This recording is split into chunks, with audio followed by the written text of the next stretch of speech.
열쇠에 대해서 은혜 받는 시간 되기를 원합니다. 지금도 하나님께서는 믿음의 사람들을 찾아 함께 일하십니다. 믿음의 사람을 통하여 하나님의 놀라운 일을 이루십니다. 그렇기 때문에 우리가 하나님께 쓰임받기 위해서는 큰 믿음의 사람들로 변화되어야만 합니다. 우리 믿음의 주이신 예수 그리스도를 굳세게 믿고 예수님께 우리의 초점을 고정시켜야만 합니다. 예수만을 바라보고 의지해야 합니다. 예수님을 닮아가고 예수님께서 우리에게 이루어 주신 귀한 일들을 이루어 나가는 주님의 자녀들이 되기를 소원합니다. 그러면 우리는 구체적으로 어떤 믿음을 가지고 살아야 하는가? 하나님을 기쁘시게 하는 믿음, 우리 하나님께서 인정하시는 믿음, 우리 하나님께서 원하시는 믿음을 가지고 주님을 섬겨야만 합니다. 히브리서 11장 6절에 믿음이 없이는 하나님을 기쁘시게 하지 못하나니 라고 말씀합니다. 하나님은 믿음 위에 기적을 행하시고 축복하시며 믿음이 있는 사람들과 함께 하신다는 사실입니다. 어떤 경우에도 하나님께서는 부정적인 사람, 불평과 원망하는 사람들에게는 복을 주신 적이 없고 그들과 함께 하신 적이 없습니다. 우리는 살아계신 하나님을 믿는 그 믿음을 가지고 살아야만 합니다. 히브리서 11장 6절에 반드시 그가 계신 것이라고 했습니다. 하나님은 지금도 살아 역사하십니다. 어제나 오늘이나 내일도 영원히 함께 하실 것입니다. 오늘 본문 말씀을 보면 매우 뜻깊은 귀한 말씀인과 동시에 아주 중요합니다. 특별히 오늘 본문에는 천국 열쇠라고 하는 말씀이 나오고 있습니다. 이 천국 열쇠란 정말 신기한 것이면서도 반드시 그 뜻을 알아야겠다고 생각이 드는 그러한 말씀입니다.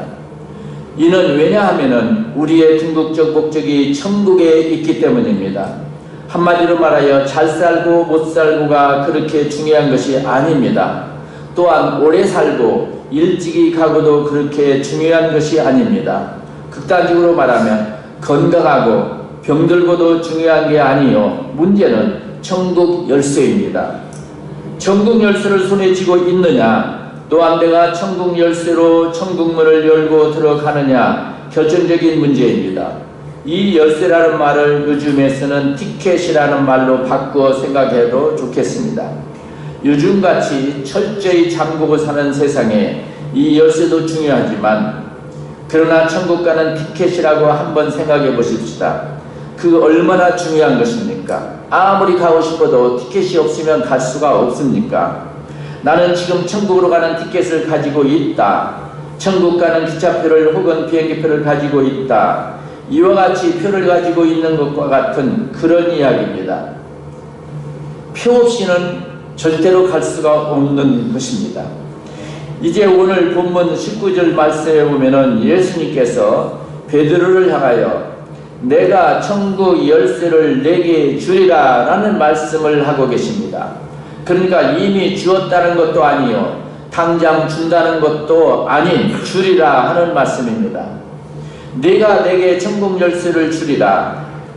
이는 참으로 엄청난 축복이요 특권입니다. 이 축복이 바로 베드로에게 주어진 특권입니다. 그러나 바라고 믿는 바는 비단 베드로만의 것이 아니라 이제는 베드로의 후예들 그 뒤에 이어지는 모든 사람들에게 주시는 말씀이라고 믿고 있습니다. 어느 경지, 즉 베드로가 지금 예수님 앞에서 도달했던 경지와 같은 신앙적 상태, 그 경건의 수준에 도달하게 될 때에, 하나님의 기준에 도달하게 될 때에, 하나님이 인정하는 기준에 도달하게 될 때에 주님께서는 언제나 그 누구에게나 내가 내게 천국 열쇠를 주리라고 말씀하실 것으로 믿습니다. 문제는 천국 열쇠요.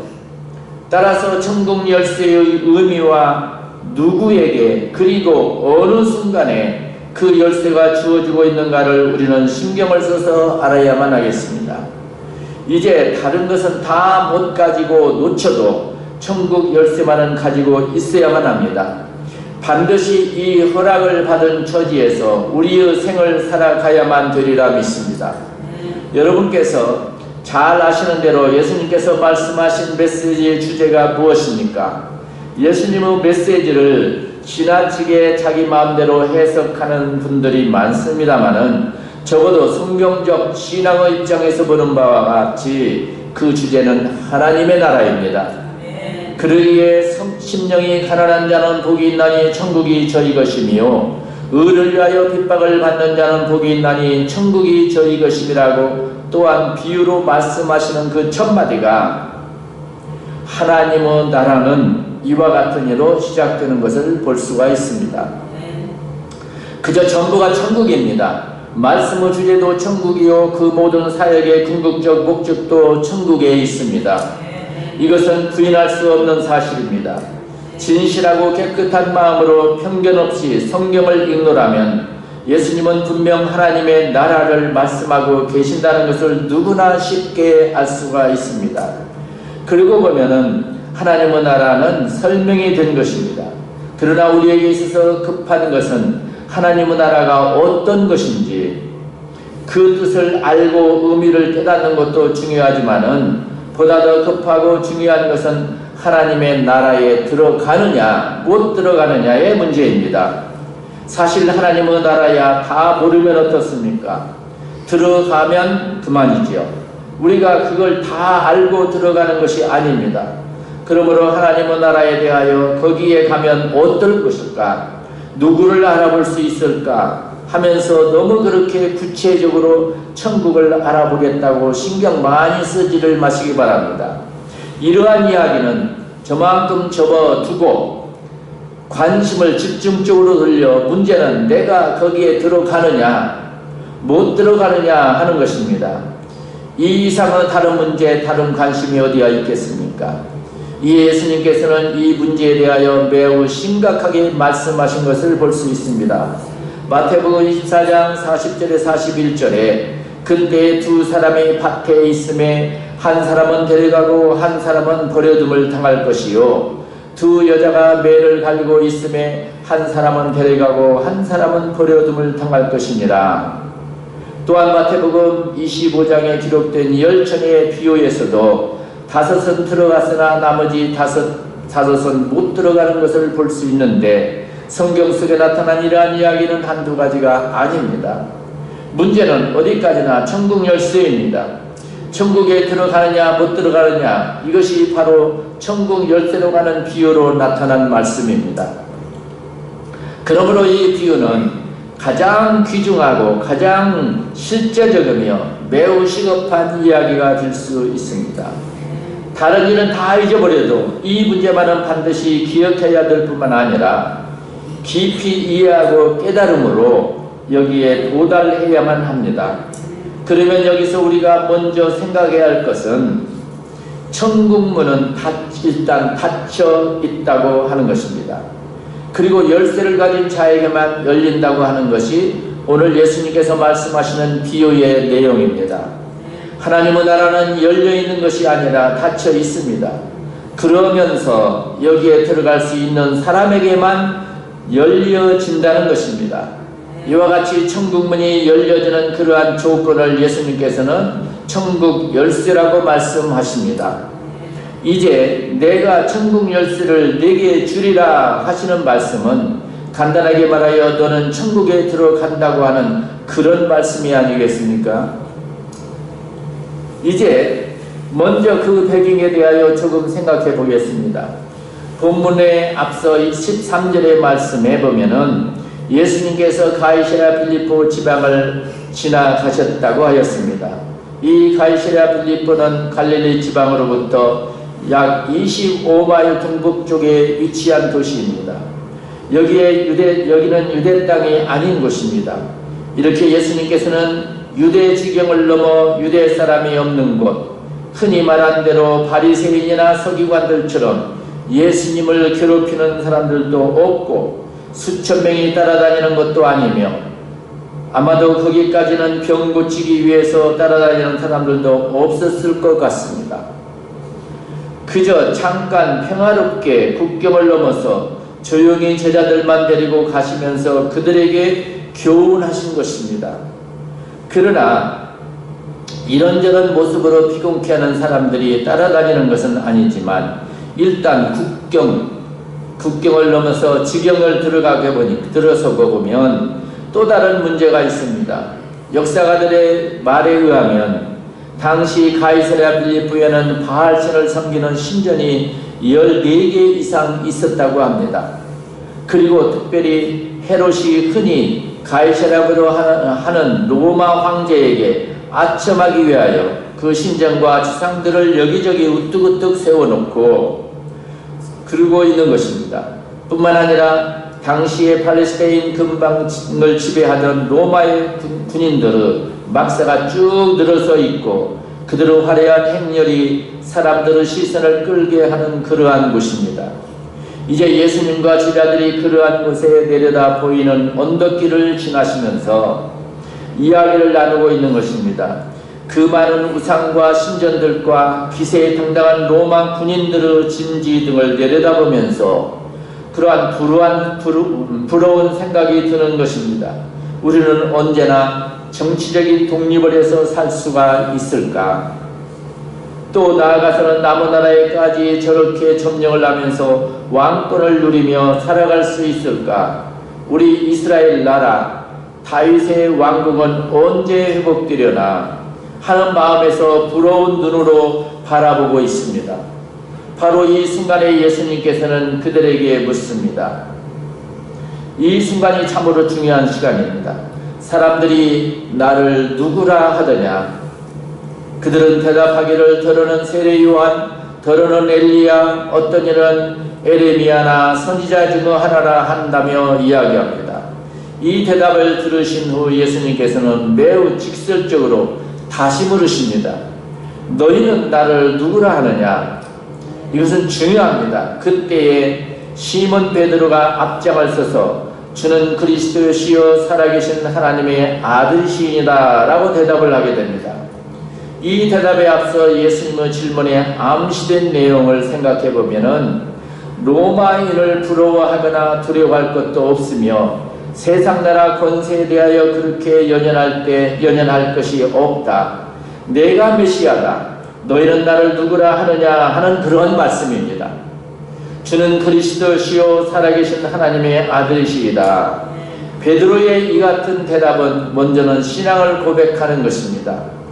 나는 주님을 그런 분으로 믿습니다 라고 하는 자기의 신앙을 고백한 것이요, 동시에 이것은 위대한 발견입니다. 다른 사람들은 예수님을 병을 고치시는 분으로 혹은 마술사로, 랍비로, 훌륭한 선생님으로 알 뿐만 아니라 심지어 어떤 사람들은 갈릴리의 한 묵수로 알고 있습니다. 아무튼 예수님에 대한 이해가 여러 가지입니다. 그러나 베드로는 위대한 발견을 하였습니다. 당신은 그리스도이십니다. 당신은 살아계신 하나님의 아들이십니다. 그가 깨달은 예수를 이렇게 고백하고 있습니다. 또한 이것은 계시에 대한 이해입니다. 사실 예수님께서는 바로 이러한 점을 알리시기 위하여 3년 동안의 제자들을 가르쳐 오신 것입니다. 말씀은 물론 병을 고치신 것도 5,000명, 4,000명을 먹이시는 그 근본도 다 이 계시를 보여주기 위하여 하신 것입니다. 그리고 보면은 예수님께서는 제자들의 마음속에 이 고백이 있어지기를 참으로 오랫동안 기다려 오신 것입니다. 그런데 이제 그 수준에 도달하여 고맙게도 베드로의 입에서 예수님께서 바라시고 기다리셨던 그 고백이 나왔습니다. 주는 그리스도시요 살아계신 하나님의 아들이시다. 아마도 이 고백을 드리는 순간 예수님의 마음에 큰 기쁨을 드렸다고 생각을 합니다. 참으로 만족하게 생각하셨습니다. 이제야 예수님께서 그들에게 가르치고 보여주시고자 하셨던 말을 바로 이해하였기 때문입니다. 계시의 이해, 이것이 바로 이 순간에 되어진 것입니다. 말하자면 계시를 바로 이해하는 수준급에 도달하였다는 이야기입니다. 그럴 때에 예수님께서 천국 열쇠를 주겠노라고 말씀하십니다. 그러면 이 고백이 담고 있는 내용이 무엇인가 할 때에 먼저는 당신은 그리스도라고 말합니다. 이 그리스도라는 말은 기름을 붓는다는 뜻입니다. 즉 예수님께서는 우리를 위하여 제사장도 되시고 왕도 되시며 선지자도 되신다고 하는 그런 의미가 있다는 말입니다. 그러나 보다 중요한 문제는 이스라엘 사람들이 오랫동안 메시아를 기다렸다는 사실입니다. 물론 지금도 이스라엘 사람들 중에 상당수는 메시아를 기다리기만 있다는 것입니다. 그러나 베드로는 말합니다. 우리는 오랫동안 메시아를 기다려왔습니다. 그러나 이제 더 이상 기다릴 것이 아닙니다. 당신이 바로 그분입니다 라는 고백입니다. 성경적으로 믿고 성경적으로 대망하던 메시아가 바로 당신이십니다. 이 말 한마디 속에 성수적 고백이 다 포함되어 있는 것입니다. 그토록 오랫동안 기다려온 메시아가 바로 당신이십니다. 마찬가지로 사도 바울의 기독론도 그러한 것입니다. 사도 바울은 본래 예수님과 동행했던 사람이 아닙니다. 그는 예수를 핍박했던 사람이요 누구보다도 예수를 믿는 사람들을 괴롭히고자 했던 사람입니다. 그러던 그가 부활하신 예수님을 다메섹 도상에서 얼굴과 얼로 딱 만나주는 순간에 그가 빛을 보듯 환히 깨달은 것이 있습니다. 오랫동안 기다려온 그분이 바로 이분이다 하고 말입니다. 이 경황 중에도 주여 누시오니까 하고 묻는데 그에게 나는 내가 핍박하던 예수님께서 대답하시기를 나는 내가 핍박하는 예수라고 대답하실 때에 그 마음속에는 확증이 옵니다. 내가 오랜 세월을 공부하고 기다리며 기도해온 대망의 메시아가 바로 그분이었구나. 이제는 메시아를 기다릴 것이 아니라 메시아는 이미 오셨다는 사실을 분명히 깨닫게 된 것입니다. 그 순간 그의 성서적 지식의 전부가 거기에 집중되어 그리스도 중심적으로 되풀이되고 맙니다. 여러분께서 아시다시피 약속에 대해서는 그 성취가 아주 중요한 것입니다.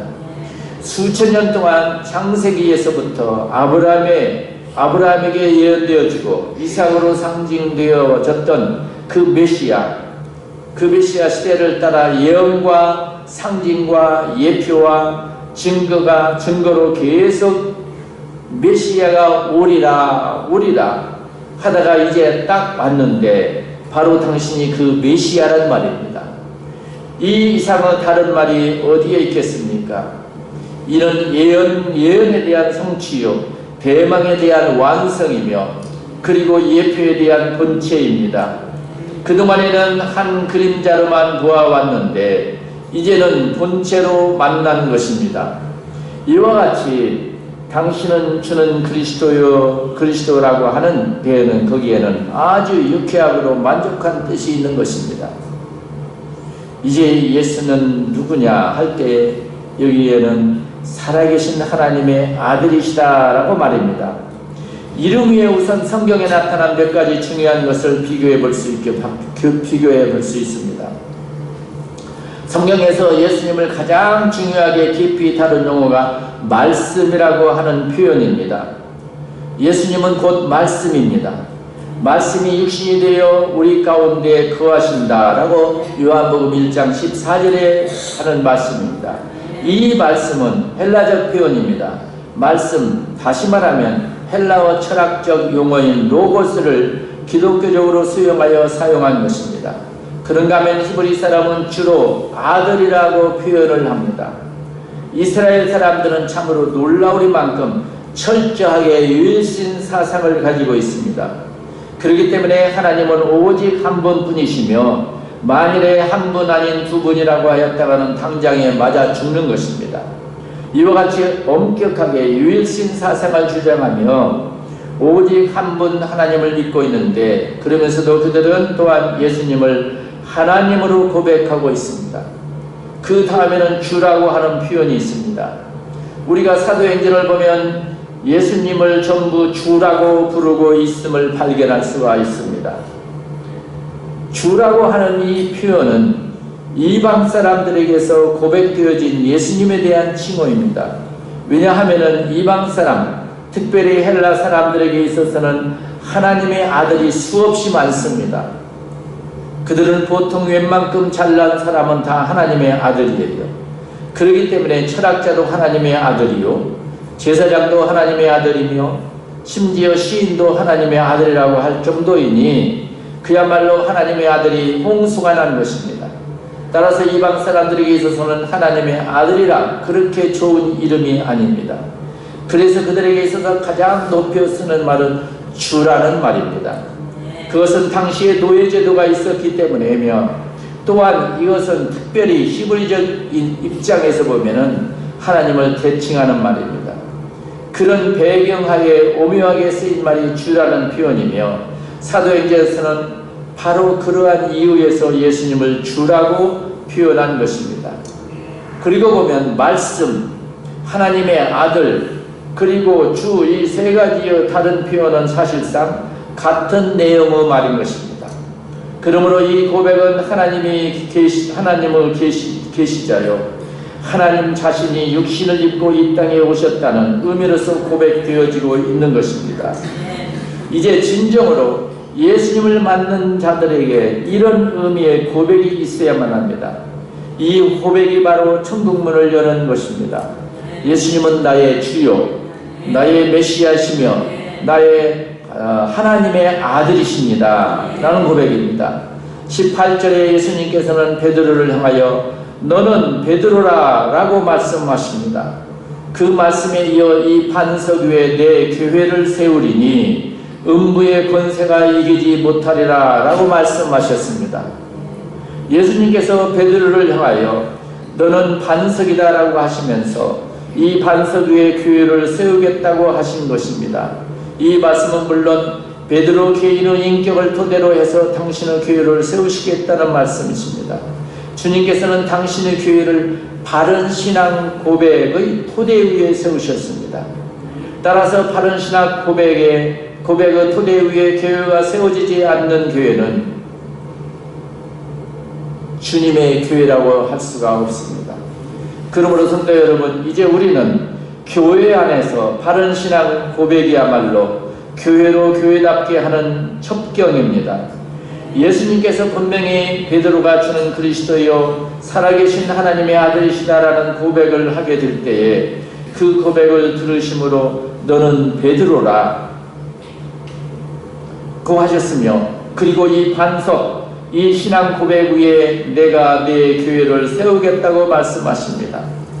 따라서 베드로가 세우시겠다는 말씀이 아니라 어디까지나 내가 내 교회를, 즉 예수 그리스도 자신이 이 신앙 고백 위에 교회를 세우시리라는 해석입니다.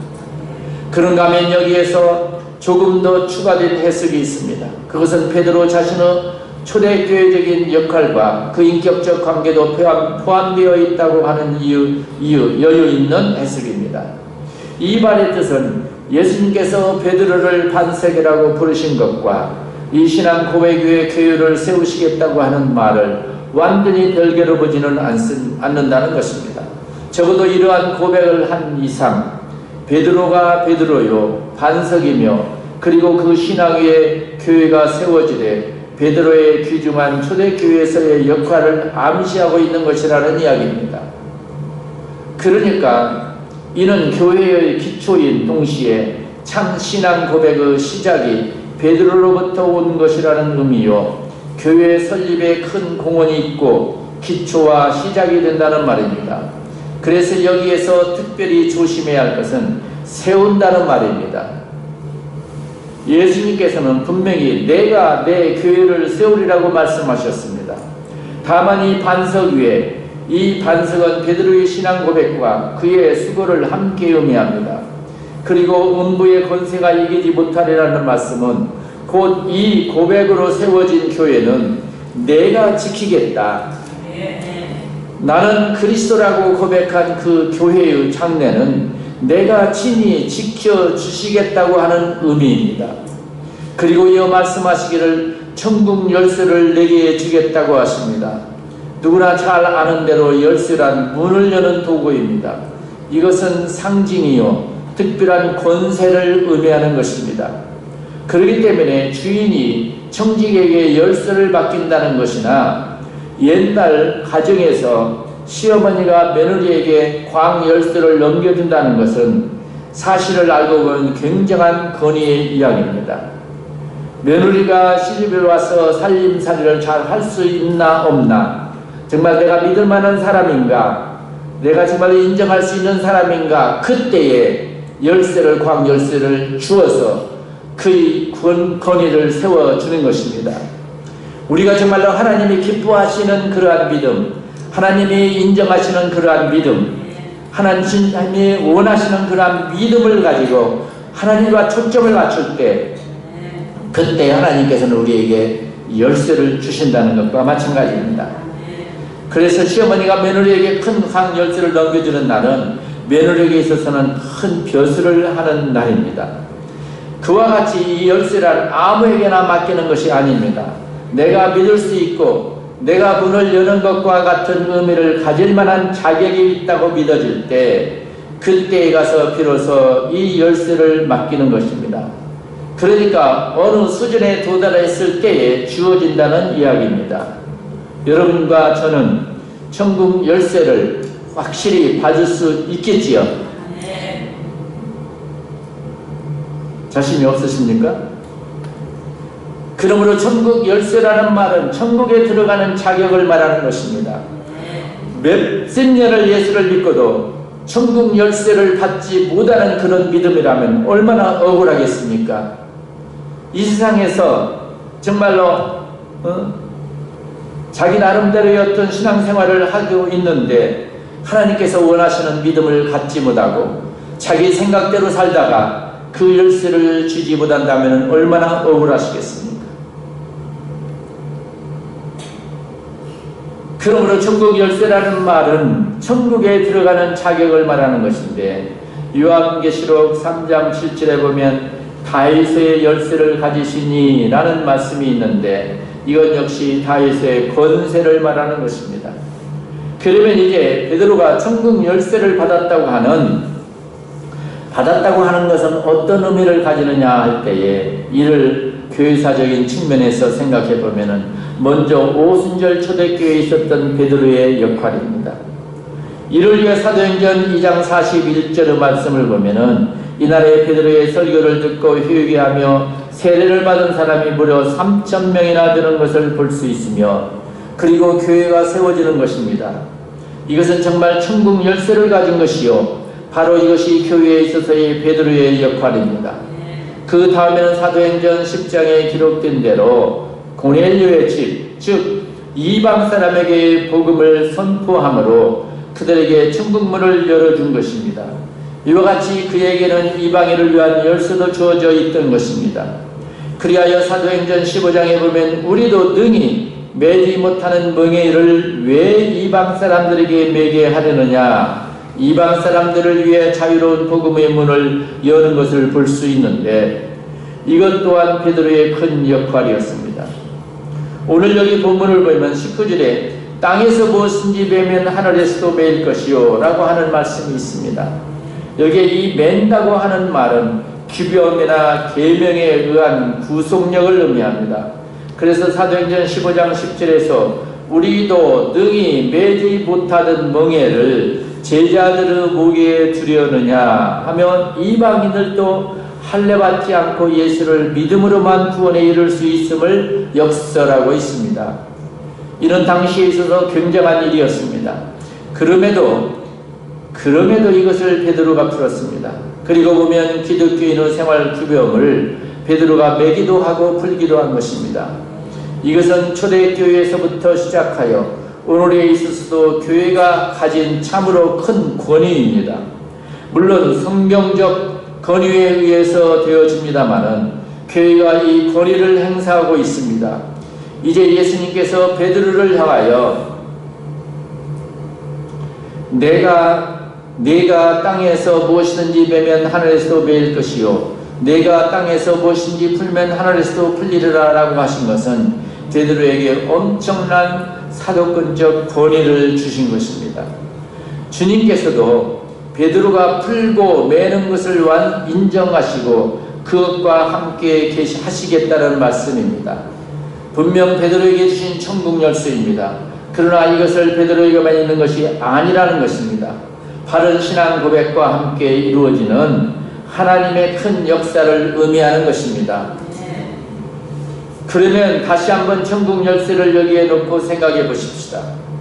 이것은 신앙 고백이 바로 이루어질 때 그에게 주어지는 하나님의 나라에 들어가는 그러한 특권을 의미하는 것입니다. 성령이 그 마음을 감동시켜 신앙을 고백해 하는 일에 나타나는 역사입니다. 그리고 이 천국 열쇠는 베드로에게 처음 주셨고 이후에 그와 같은 고백을 하는 모든 사람들에게 주어지며 베드로에게 처음 권한이 주어진 것처럼 교회와 함께 개개 승승 구원의 역사와 더불어 이어져가는 것입니다. 다시 말씀드리면 복음의 핵심은 주께서 그리스도와 하나님의 아들이 되신다는 것입니다. 그리고 우리가 받을 수 있는 가장 큰 축복은 주님을 바로 아는 것입니다. 바른 신앙 고백 위에 세워진 교회만이 진정한 교회의 주님의 교회입니다. 모든 교회 설립자는 예수 그리스도이십니다. 복음이 만민을 위하여 천국문을 여는 열쇠입니다. 여러분, 우리는 예수님을 그리스도시요 살아계신 하나님의 아들이라고 고백하고 믿어야만 합니다. 그렇다면 여러분에게는 이러한 고백이 입술에 있으며 이에 대한 확신이 마음에 있습니까? 이에 충족된 사람만이 하나님께 진정한 성도로 인정받고 천국을 기업으로 받게 될 것입니다. 주님은 말씀하십니다. 내가 천국 열쇠를 내게 주리라고. 우리 화평의 교회 모든 성도님들이 예수님은 그리스도시요 살아계신 하나님의 아들이시다라고 고백하며 구원의 확신으로 승리하는 우리 성도님들 되시기 바랍니다. 그래야 우리 화평의 교회 성도님들 한 사람도 천국에 가지 못하는 사람이 없도록 하여튼 하나님의 뜻을 이루어가는 모든 성도들 되시기 바랍니다. 기도하시겠습니다. 전능하신 아버지